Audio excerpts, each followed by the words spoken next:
নমস্কার বন্ধুরা, তো দেখো আবারও একটা দারুণ রেসিপি নিয়ে আজকে তোমাদের সামনে হাজির হয়েছি। এখন তো শীতকাল, ভীষণ ঠান্ডা পড়ছে, সামনে পৌষ পার্বণ, সেই জন্য আজকে আবার একটা পিঠের রেসিপি তোমাদের সঙ্গে শেয়ার করতে এলাম।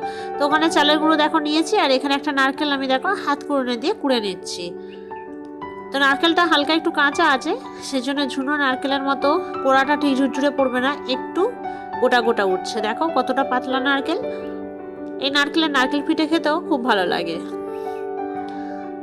এরপর কড়াতে আমি হালকা একটু সাদা তেল দিয়ে দিচ্ছি, দিয়ে আমি নারকেলটা পুরো দিয়ে হালকা একটু ভেজে নেব। এরপর ছাইতে আমি গুড় দেবো বলে গুড়টা একটু ছুরি দিয়ে ভালো করে কেটে নেব। এরপর গুড়টা আমি নারকেল ছাইয়ের মধ্যে দিয়ে দেব, দিয়ে ভালো করে ছাইটাকে আগে বানিয়ে নেব। তোমরা চাইলে এটা চিনি দিয়েও করতে পারো। দেখো গুড় দিয়ে অলরেডি বানানো হয়ে গেছে আমার। দেখো কত সুন্দর হয়েছে, পুরো লাল লাল হয়েছে। তো এবার আমি এটাকে নামিয়ে নেবো। আর হ্যাঁ, এর মধ্যে দুটো ছোট ছোট এলাচও দিয়েছিলাম। তো এবার আমি কিছুটা দুধ গরম করে নেব। তো দেখো আমার দুধ গরম অলরেডি হয়ে গেছে। এবার আমি ভালো করে চালের গুঁড়োটাকে মাখিয়ে নেব। হালকা করে নুন দিয়ে দিচ্ছি।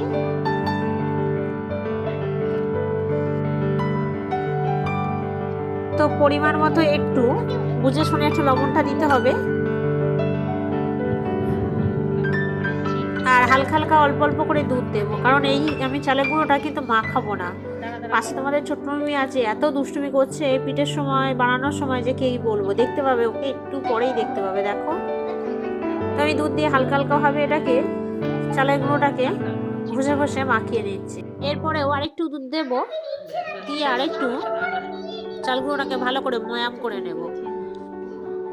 তো দেখো আমার চাল গুঁড়োটা কিভাবে হয়ে গেছে। হাত দিয়ে দেখো ভালোভাবে চিপকালে যেন, এটাকে শক্ত করলে যেন শক্ত হয়ে যায়, এই ধরনের ভাবে এটাকে ভালোভাবে গুঁড়ো করে নিতে হবে। আর এই যে গোটা গোটা দেখছো, এগুলো খুব ভেঙে নিতে হবে ভালো করে। তোমরা পারলে চালুনি দিয়ে ভালো করে চেলে নিও। দেখো কত সুন্দরভাবে ভেঙে গুঁড়িয়ে চলে যাচ্ছে। তাই এদিকে দুষ্টুটাকে দেখো, এই দেখো তোমাদের ছোট মিমিটাও সে পিঠে বানাতে বসেছে। ও নাকি একটা পিঠে বানাবে, ওর বাবা খাবে নুন ভরা পিঠে। কেন পিঠে দেখা একটু, কেন পিঠে দেখা। তোর মুখে ওরকম আটা মেখেছিস কেন চাউলিটায়? ওরকম হবে? তো এই পিঠেটায় আমি 1 প্যাকেট গুঁড়ো দুধ দিয়ে দেবো। এমনি দুধ দিয়ে তো মাখিয়েছি, আর 1 প্যাকেট গুঁড়ো দুধের মতো দিয়ে দিচ্ছি। এই দেখো আবার একটা নিয়ে নিল, খুব বদমাশ। এই দেখো আবার গুঁড়ো দুধ চাইছে, দেখেছো? যা যা দেবো ও তাই তাই করতে চায়। তো দিয়ে আমি এটাকে ভালো করে আবারও মাখিয়ে নেব। তো ভালোভাবে মাখিয়ে নেওয়ার পর আমার দেখো একটা বোতলের পিছন কেটে রেখেছি, রেখে খানিকটা আমি চালের গুঁড়ো ভালো করে কোণে ঠেসে ঠেসে ভরে দিচ্ছি। দিয়ে আমি ছাইটাকে ওপরে দিয়ে দেবো।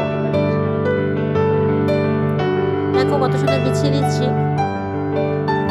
এই পিঠেটা বানানোর সময় এই সময়টাই খুব আসল। ভালোভাবে বোতলটাকে কেটে এইভাবে পুরটাকে ভালোভাবে ভরে চেপে দেবে।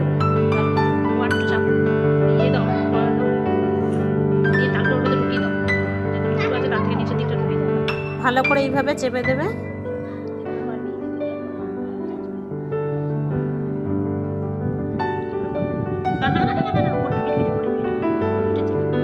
এই দেখো ধার বরাবর এইভাবে চেপে চেপে দেবে। দিয়ে আমি প্রথমে এটাকে আগে বসিয়ে আসব। তো চলে যাই আমি রান্নাঘরে। তো রান্নাঘরে চলে এসেছি। দেখো আমি একটা হাঁড়িতে জল নিয়ে নিয়েছি, নিয়ে একটা কাপড় নিয়েছি, নিয়ে ভালো করে মুখটা এর বেঁধে নেব। তো কাপড়ের মুখটাই বেঁধে নিয়েছি। এরপর আমি ঝাঁঝরার মতো একটা থালা নিয়ে তার ওপরে এই শেপটাকে বসিয়ে দেব। দেখি কতটা ওঠে। দেখি এইভাবে হালকা করে ঠুকে নিলাম। এই দেখো কত সুন্দর উঠেছে, দেখেছো? তো আরেকটাও আমি বানিয়ে নিচ্ছি। এইভাবে আমি সব কটা বানিয়ে নেব। তোমাদের ছোট মিমিও ওয়েট করছে কখন সেটার পিঠেটা বানাবে। তো প্রত্যেকটাই আমি নারকেল ছাইয়ের পুরটা একটু বেশি দেবে, দিয়ে আর এই পিঠেটাকে বানিয়ে খাবে, খুব ভালো লাগবে।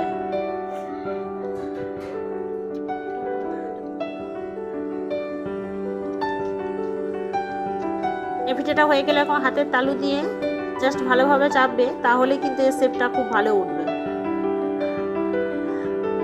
তো চলো এটাও বসিয়ে দিই। দেখো কত সুন্দর উঠে গেছে। তো এটাকে আমি একটু সেদ্ধ হতে সময় দেব। দাঁড়াও, তার আগে তোমাদের ছোট্ট মেয়ে পিঠেটা নিয়ে আসি। এই দেখো পিঠে বানাতে বসেছে। ঠিক আছে, এবারে এগিয়ে দাও।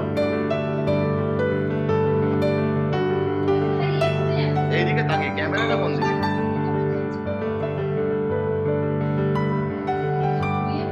মাকে ডেকে দিয়ে দাও, মাকে ডাকো, ডেকে দিয়ে দাও।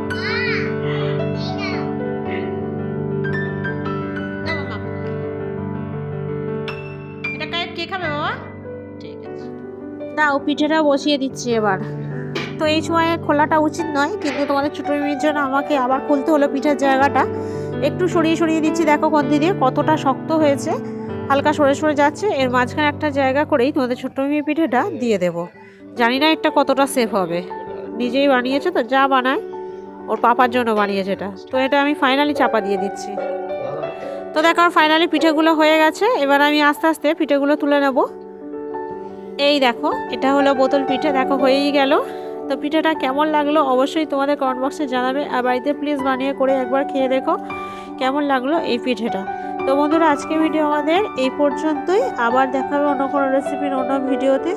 আর এই শীতকালের সময় নানা ধরনের পিঠে অবশ্যই তোমরা বানিও বাড়িতে, আর সামনে পৌষ পার্বণ আসছে, অবশ্যই এই পিঠেটা একবার ট্রাই করো আর কমেন্ট বক্সে আমাকে জানাবে কেমন হলো। তো চ্যানেলটা সাবস্ক্রাইব করে অবশ্যই আমাদের পাশে দেখো। ভিডিও ভালো লাগলে প্রচুর প্রচুর শেয়ার করো। চলো বন্ধুরা টাটা, আবার দেখা হবে অন্য কোনো ভিডিও।